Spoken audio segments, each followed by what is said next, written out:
Hello दोस्तों, आज की वीडियो में आप सभी का स्वागत है। मेरा नाम गौरव है और मैं आपको आज की वीडियो में ये बताऊंगा कि जो ज़्यादातर स्टूडेंट हैं आज के टाइम पर वो सफल क्यों नहीं हो रहे हैं। क्योंकि दोस्तों मैं अपने से लेके चलता हूं कि मैं 2016 में उत्तर प्रदेश पुलिस में भर्ती हो गया। उसके बाद मैं एग्ज़ामों में प्रयास करता रहा कि किसी एग्ज़ाम में मतलब पुलिस छोड़कर किसी और एग्ज़ाम में चयनित हो जाऊं। लेकिन दोस्तों मैंने जो चयन ले पाया वो मैं 2016 में भर्ती होने के बाद में 2023 में, जो 2019 की भर्ती थी आरआरबी एनटीपीसी, उसके द्वारा 2023 में चयनित हो पाया। दोस्तों इस बीच में मैं आपको बताऊंगा कि मैंने कौन सी गलतियां की। इन गलतियों की वजह से मेरे ढेर सारे एग्जाम नहीं निकले।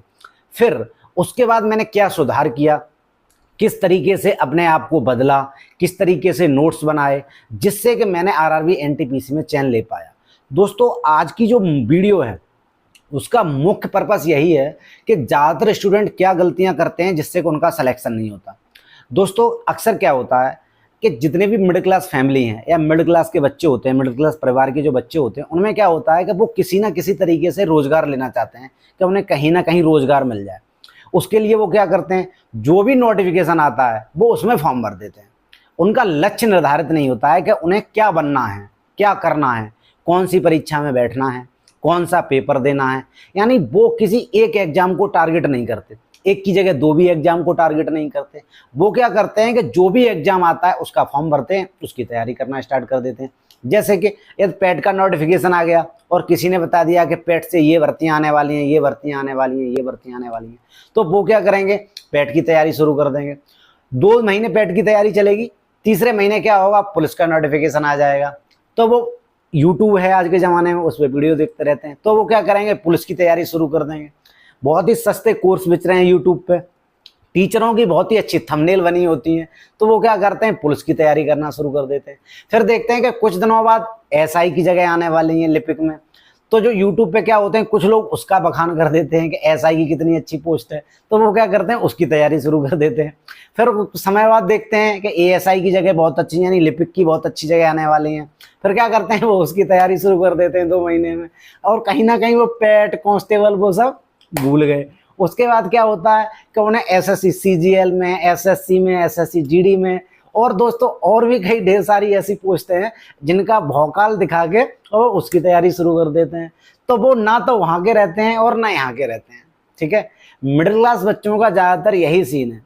और दोस्तों मैं आपको बताता हूँ कि जिन लोगों का लक्ष्य निर्धारित नहीं होता फिर वो कहीं के भी नहीं रहते। ठीक है, ऐसा ही मेरे साथ भी हुआ। जैसे जब मैंने किसी तरीके से मैं उत्तर प्रदेश पुलिस की भर्ती में चयनित हो गया 2016 में। ठीक है, ग्रेजुएशन के बाद मैंने फॉर्म दिया और तुक्का तड़ाका लग के मैं किसी तरीके से उत्तर प्रदेश पुलिस की भर्ती में चयनित हो गया। उसके बाद मेरा क्या सीन था, एनटीपीसी की जगह निकल आई रेलवे की, तो मैं उसकी तैयारी करने लगा। उसके बाद मैंने देखा सीजीएल की जगह निकल आई, मैं सीजीएल की तैयारी करने लगा। बीडीओ की जगह निकल आई, मैं बीडीओ की तैयारी करने लगा। ठीक है, उसके बाद मैंने देखा एसआई की जगह आ गई है, तो मैं एसआई की तैयारी करने लगा। यानी मेरा भी फोकस किसी एक एग्जाम पर नहीं था। ठीक है, उसके बाद दोस्तों मैंने क्या किया, मैंने ये डिसाइड किया कि मुझे उत्तर प्रदेश पुलिस की जॉब से निकलना है। अगर मुझे पुलिस की जॉब में ही रहना है तो यही नौकरी सही है। ठीक है, आगे चल के इसमें भी प्रमोशन हो जाएगा। लेकिन अगर मुझे उत्तर प्रदेश पुलिस की जॉब छोड़नी है तो फिर उत्तर प्रदेश पुलिस का कोई एग्जाम नहीं देना है। ठीक है, अब क्या किया, मैंने ये डिसाइड किया कि अगर मुझे एग्जाम छोड़ना है, मुझे यदि ये नौकरी छोड़नी है तो फिर मुझे क्या करना चाहिए। तो मैंने ये डिसाइड किया कि मुझे एक ऐसा एग्जाम करना है जिसमें बेल्ट की नौकरी ना हो, जिसमें वर्दी की बंदिश ना हो। ठीक है, तो मैंने डिसाइड किया। फिर मैंने डिसाइड किया, जैसे मैंने देखा कि मेरे सामने 2 एग्जाम थे। ठीक है, एक इसका था, एक ग्राम विकास अधिकारी का था। मैंने उसी को टारगेट करके, ठीक है, और अपनी तैयारी फिक्स की। मैंने उनका सिलेबस लिखा। ठीक है, उनके सिलेबस में मैंने देखा किस तरीके के प्रश्न पूछे जाते हैं। अब दोस्तों अगर मोस्टली बच्चे क्या करते हैं, जैसे एनटीपीसी की बात करें, ठीक है, वही सिलेबस एनटीपीसी में आता है, वही सिलेबस यूपीएसआई में आता है, वही सिलेबस सीजीएल में आता है, वही सिलेबस एसएससी जीडी में आता है। मैं मैथ की बात कर रहा हूँ दोस्तों, लेकिन वहाँ पे जो मैथ के क्वेश्चन रहते हैं उनका जो स्टैंडर्ड रहता है वो अलग अलग रहता है। एनटीपीसी में अलग तरह का रहता है रीजनिंग और मैथ। ठीक है, एसएससी जीडी में अलग तरीके का रहता है, पुलिस में अलग तरीके रहता है, जीके में अलग तरीके का रहता है, एसएससी सीजीएल में अलग तरीके का रहता है। अब जब तक आप किसी एक एग्जाम को लेके एक टारगेटेड तैयारी नहीं करेंगे, लगातार उस पर फोकस नहीं करेंगे, उसी के जैसे क्वेश्चनों की तैयारी नहीं करेंगे, तो दोस्तों आपका चयन नहीं होगा। आप चयन के पास तक तो पहुंच सकते हैं, 1-2 नंबर से रह जाएंगे, 1 क्वेश्चन से, 2 क्वेश्चन से, 3 क्वेश्चन से। आपका दोस्तों फाइनल चयन नहीं होगा। फाइनल चयन कब होगा कि एक बार आप एक निशान बनाइए। जैसे आपने बचपन में एक कहानी पढ़ी होगी, चिड़िया की आंख वाली, अर्जुन की कहानी। दोस्तों वो हूबहू हमारे इस अभी जो विद्यार्थी जीवन है वो बिल्कुल फिट बैठती है। कैसे फिट बैठती है दोस्तों? सबसे पहले आंख बंद करिए और ये डिसाइड करिए कि आपको बनना क्या है, आप क्या बनना चाहते हैं। आप पुलिस की जो नौकरी करना चाहते हैं, आप कांस्टेबल बनना चाहते हैं, आप एसआई बनना चाहते हैं। दोस्तों बड़ा टारगेट निश्चित रूप से, जैसे मान के चलते हैं आप एसआई बनना चाहते हैं, लेकिन एसआई की अब जगह नहीं आ रही है, ठीक है, तो आपको तैयारी एसआई के स्टैंडर्ड से शुरू कर देनी चाहिए, ठीक है, क्योंकि एसआई का स्टैंडर्ड अच्छा है तो एसआई के स्टैंडर्ड से तैयारी कर दीजिए। या फिर आप ये सोच सकते हैं कि सबसे पहले मैं कांस्टेबल बनता हूँ, एक कांस्टेबल की वैकेंसी आने वाली है, नोटिफिकेशन आ गया है, तो मैं कांस्टेबल की तैयारी करता हूँ। पहले मैं कांस्टेबल चयनित होता हूँ क्योंकि मुझे कहीं ना कहीं से एक रोजगार की जरूरत है, मुझे एक रोजगार लेना है। तो सबसे पहले रोजगार लेना है तो किसी एक भर्ती पे, किसी एक नोटिफिकेशन पे अपने आप को टारगेटेड कीजिए, उसकी अच्छे से दबा के तैयारी कीजिए, एकदम क्लियर फोकस रहना चाहिए, ना इधर ना इधर, उस बीच में चाहे कोई भी भर्ती आ जाए मुझे नहीं करनी है, ठीक है। उसमें एक आप रोजगार लीजिए, जैसे ही आपको उसमें रोजगार मिल जाएगा अब आप स्वतंत्र हैं। उसके बाद दोस्तों अपना टारगेट बनाइए कि मुझे इसकी तैयारी करनी है और उस टारगेट को पूरा करने में लग जाइए, ठीक है। अगर आप ऐसा करेंगे हर बार ये होगा ये होगा, ये एग्जाम, तो आप कोई भी एग्जाम पास नहीं कर सकते। मैं आपको लिख के दे सकता हूँ, आप अच्छे नंबर ला सकते हैं, लेकिन कहीं ना कहीं आप लास्ट तक मेरिट में छट जाएंगे, क्योंकि दोस्तों आपकी तैयारी उस लेवल की नहीं हो पाएगी। क्योंकि अभी आप पेट की तैयारी करेंगे, पेट में 5-5 क्वेश्चन आते हैं, इतने क्वेश्चन इसके, इतने ग्राफ के, इतने इंग्लिश के, इतने हिंदी के, इतने जीके के, ठीक है।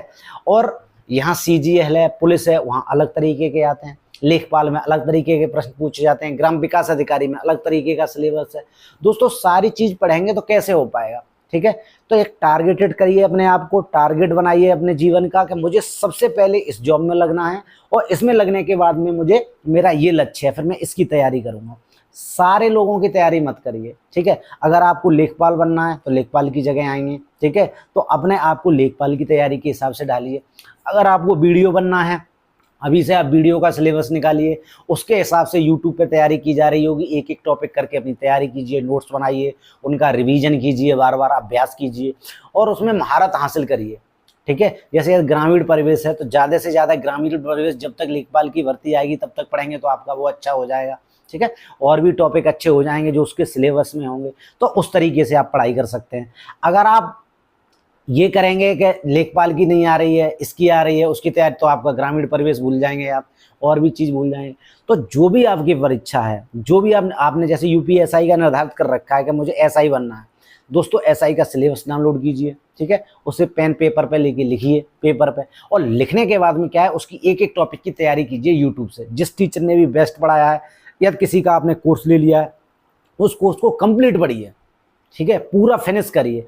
अगर आपने किसी एक अमुक टीचर का, किसी भी टीचर का यदि मैथ का कोर्स ले रखा है, चाहे वो टीचर छोटा है, चाहे वो टीचर बड़ा है, चाहे वो एक्सपर्ट है, चाहे वो विजार्ड है, चाहे कुछ भी है, इंडिया का मोस्ट मतलब खतरनाक टीचर है, जैसे आजकल आप यूट्यूब पे देखते हैं कि सबसे बेहतरीन टीचर, इंडिया नंबर 1 टीचर, आप उनसे भी पढ़ाई कर सकते हैं, किसी से भी आप पढ़िए, लेकिन कंप्लीट पढ़िए, पहला वीडियो और लास्ट वीडियो, उनके प्रॉपर नोट्स बनाइए, हर एक क्लास के नोट्स बनाइए, उनका पूरी से अच्छे से उन जो बात बोल रहे हैं वो बात सुनिए।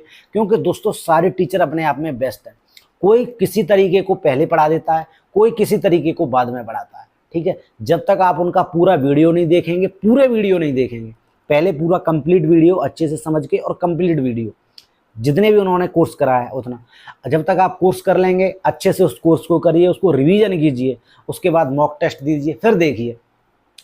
आप भ्रमित हो जाते हैं, मैंने कोर्स ले रखा है कैरियर विल वालों का, आपने कोर्स ले लिया है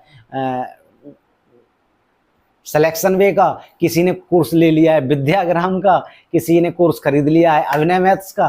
तो दोस्तों इससे काम नहीं चलने वाला है, ठीक है। किसी एक टीचर को पकड़िए, जिस टीचर की भाषा आपकी समझ में आ रही है, उसका स्टाइल आपको पसंद है, उसका कंटेंट आपको पसंद है, उस टीचर को लीजिए, अच्छे से पढ़ाई करिए, कंप्लीट पढ़ाई कीजिए।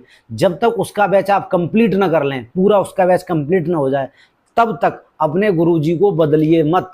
ऐसा मत करिए आज आपने यूट्यूब खोल लिया, आपने देखा कि यादव जी अच्छा पढ़ा रहे हैं तो आप यादव जी से पढ़ने लग गए, आपने देखा शर्मा जी बहुत अच्छा पढ़ा रहे हैं, शर्मा जी से पढ़ने लग गए, आपको अच्छा लगा कि प्रताप जी अच्छा पढ़ा रहे हैं तो आप प्रताप जी से पढ़ने लग गए, आपको लग गया रंजन जी बहुत अच्छा कंटेंट लेके आ रहे हैं, उन्होंने 2-4 रील में अच्छा पढ़ा दिया तो आपका लगा रंजन जी बहुत अच्छा पढ़ा रहे हैं।